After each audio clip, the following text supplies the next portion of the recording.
কোনো গুণ নেই যার, সেই হলো বেগুন। কিন্তু সত্যিই কি সে গুণহীন বেগুন? একদমই না। আয়রন এবং ভিটামিন গুণে সমৃদ্ধ বেগুন অবশ্যই গুরুত্বপূর্ণ ভূমিকা পালন করে মানব শরীরের জন্য। অবশ্য যাদের বেগুনি অ্যালার্জি আছে তাদের কাছে এই বেগুন ব্রাত্য। নমস্কার বন্ধুরা, আওয়ার ফ্যামিলি নেস্ট আমার আর একটি ভিডিওতে সবাইকে স্বাগত। আজ আমি তোমাদের কাছে নিয়ে চলে এসেছি বাসন্তী বেগুন। এই রেসিপিটি অনেকেই বাড়িতে বানাও, আজ আমি তোমাদের সেটা বানিয়ে দেখাবো। তো বাসন্তী বেগুনের জন্য প্রথমেই যেটা দরকার, এরকম লম্বা বড় সাইজের একটু বেগুন।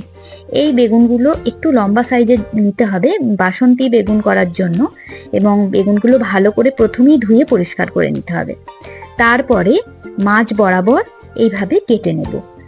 আর বাসন্তী বেগুনের জন্য অবশ্যই বেগুনের ডাঁটিটা কিন্তু রাখতে হবে, ডাঁটিটা খুলে ফেলে দিলে চলবে না। আর বেগুনগুলো কিন্তু একদম কচি নিতে হবে। দেখো বেগুনটা কতটা কচি, একদম কচি নরম বেগুন। যখন বেগুন কিনবে বাজার থেকে তখন অবশ্যই হাতে চেপে একটু দেখবে বেগুনগুলো নরম কিনা। যদি বুঝতে পারো যে বেগুনগুলো বেশ নরম নরম, তাহলে বুঝবে বেগুনগুলো একদম কচি। তো কচি বেগুন নিতে হবে অবশ্যই বাসন্তী বেগুনের জন্য। এবার বেগুনগুলোকে প্রথমেই আমি ধুয়ে নিয়েছি, আর ধোবো না। এবার এগুলোকে আমি নুন হলুদ মাখিয়ে নেব। বাসন্তী বেগুনের জন্য কিন্তু হলুদের পরিমাণটা খুবই কম রাখতে হবে, কালারটা বাসন্তী রং কিন্তু রাখতে হবে। তার জন্য এখানে আমি ঠিকঠাক পরিমাণে হলুদটা ব্যবহার করতে হবে। আর রান্নায় কোনো হলুদ আমি ব্যবহার করব না। এখন আমি হলুদ আর নুন দিয়ে ভালো করে বেগুনটাকে ম্যারিনেট করে নিচ্ছি। এখানে আর কিছু আমি দিচ্ছি না, শুধুমাত্র লবণ দিচ্ছি আর হলুদ দিচ্ছি, দিয়ে মাখিয়ে নেব ভালো করে। দু সাইডই ভালো করে মাখিয়ে এটা 10 মিনিটের জন্য আমি রেস্টে রেখে দেব। এই রেসিপিটা অনেকেই বাড়িতে করে থাকো। সামনেই দুর্গাপূজা, অনেকেই দুর্গাপুজোর সময় ষষ্ঠী বলো অষ্টমী বলো নিরামিষ খাও। তো নিরামিষ যে কোনো পোলাও বলো বা কোনো ফ্রাইড রাইস বলো বা লুচির সাথেও তোমরা অনায়াসে এটা বিতরণ করতে পারো বা পরিবেশন করতে পারো। এবারও একটা মশলা আমি তৈরি করব। প্রথমে যেটা করব, এখানে আমি ভাঙা কাজু নিয়েছি, মগজ নিয়েছি কিছুটা, আর নিয়েছি কয়েকটা আমন্ড, আর একটু মৌরি দিয়েছি। দিয়ে আমি এটা গরম জলে ভালো করে ফুটিয়ে নেব। আমন্ডের খোসাগুলো এতে কি হবে, খুব তাড়াতাড়ি ফুলেও যাবে আর একটু নরমও হয়ে যাবে এই আমন্ডগুলো আর কাজুগুলো। এতে ভালো করে পেস্টটা হবে। ভালো করে 2-1 মিনিট ফুটিয়ে নিয়ে এটা আমি ঠান্ডা হতে দেব। এবার ভালো করে ঠান্ডা করে এটাকে আমি পেস্ট করে নেব। তো দেখো এটা ঠান্ডা হতে দিয়েছি। ঠান্ডা যখন হয়ে যাবে তখন আমন্ডের খোসাগুলো ফেলে দেবো। ভালো করে ধুয়ে কচলে পরিষ্কার করে নিয়ে 4টে লঙ্কা দিয়ে দিয়েছি, এখানে কাঁচা লঙ্কা, যে যা ঝালটা পরিমাণ বুঝে। তবে বাসন্তী বেগুনে খুব একটা ঝাল লাগে না। এবার এটা পেস্ট করে নেব।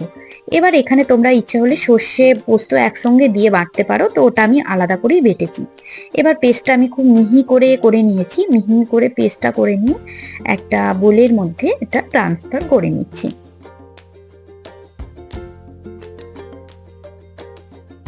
এবার এর মধ্যে দিচ্ছি, আগে থেকে আমি বেটে রেখে দিয়েছি এখানে সর্ষে।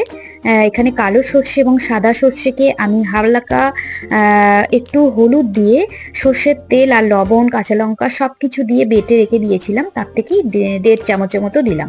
হাফ চামচের মতো দিচ্ছি পোস্ত বাটা, দিয়ে একসঙ্গে আমি পেস্টটা তৈরি করে নিচ্ছি। ভালো করে এই মশলা পেস্টটা তৈরি করে নিতে হবে।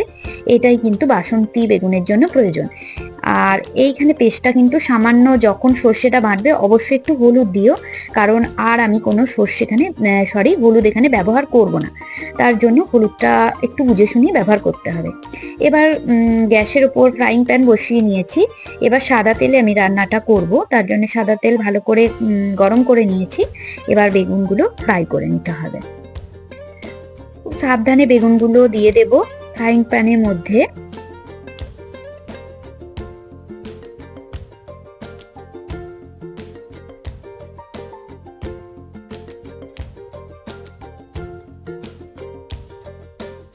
ফ্রাইং প্যানের মধ্যে দিয়ে দিয়ে এবার চাপা দিয়ে দেবো। একটু হালকা এটা মিডিয়ামে রাখবো গ্যাসের ফ্লেমটাকে, দিয়ে হালকা ভেজে নেব।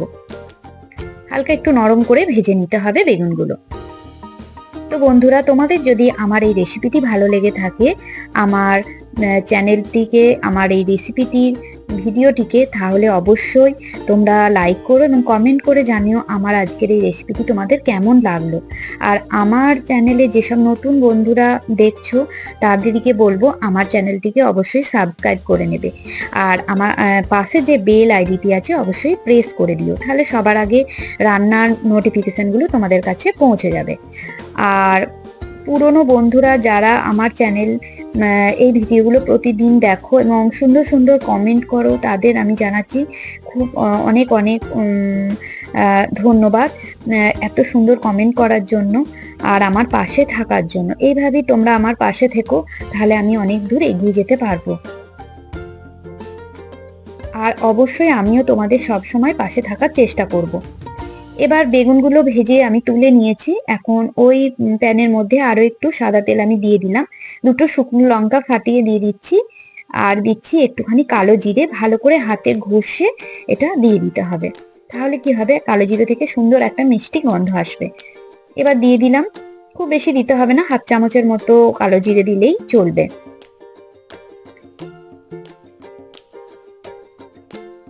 এবার আগে থেকে যে মশলা পেস্টটা আমি করে রেখেছি সেটা দিয়ে দেবো আস্তে আস্তে। গ্যাসের আঁচ কিন্তু একদম কমিয়ে রাখবো, না হলে কিন্তু এটা পুড়ে যাবে। তাই আর এখানে যেহেতু কাজু আমন্ডের পেস্ট আছে তাই ধরে যেতে পারে, তাই গ্যাসের আঁচ একদম কিন্তু কমিয়ে রেখে হালকা একটু নাড়াচাড়া করে নেব।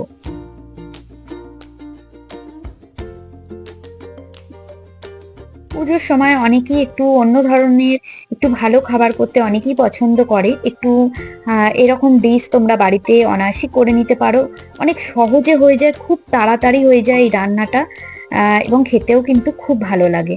এবার বাটি ধুয়ে যে জলটা, সেইটা মশলা ধোয়া জলটাও আমি দিয়ে দিচ্ছি। খুব বেশি জল এখানে ব্যবহার করার দরকার নেই, বেগুনগুলো তো এমনি সেদ্ধ হয়ে গেছে ফ্রাই করতে করতে। আর যেটুকু এইটুকুই মশলাটুকু ভালো করে কষানোর জন্য যেটুকু লাগবে, ভালো করে কষিয়ে নিতে হবে মশলাটা। এখানে কিন্তু আমি আর হলুদ ব্যবহার করব না।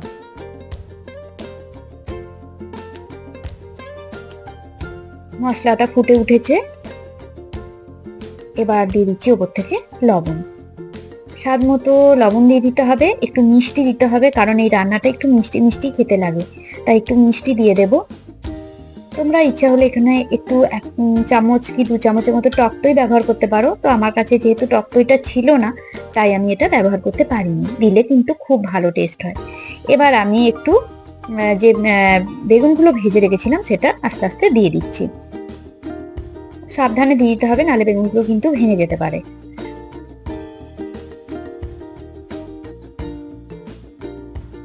বেগুনগুলো দিয়ে দিলাম, এবার এটা হতে দেব, এটা কুক হতে দিতে হবে, এই জন্য আমি ঢাকা দিয়ে দিচ্ছি। 5 থেকে 7 মিনিট এটা আমি গ্যাসের আঁচটা কমিয়ে একটু ফুটতে দেব। এবার দেখো ঢাকাটা খুলে আমি দেখাচ্ছি, রান্নাটা কিন্তু আমার একদম রেডি হয়ে গেছে। একটু ঝোলঝোলই নামাবো আমি, কারণ কাজু পেস্টটা কিন্তু একটু, কাজু আমন্ডের পেস্টটা একটু একটু পরেই কিন্তু কি হবে, ঠান্ডা হলে একটু ঘন হয়ে যায়, তার জন্য। এবার ওপর থেকে ফ্রেশ ধনেপাতা একটু ছড়িয়ে দিলাম, দিয়ে চাপা দিয়ে এটা স্ট্যান্ডিং টাইমে রেখে দেব 5 মিনিটের মতো। 5 মিনিট পরে আমি এটা সার্ভ করে নিচ্ছি। খুবই ভালো খেতে লাগে, তোমরা বাড়িতে ট্রাই করতে পারো এইভাবে, এবং আমাকে জানিও তোমাদের কেমন লাগলো। আর এতক্ষণ ধরে ধৈর্য ধরে আমার আজকের এই রেসিপিটি দেখার জন্য তোমাদের অনেক অনেক ধন্যবাদ। সবাই ভালো থেকো, সুস্থ থেকো।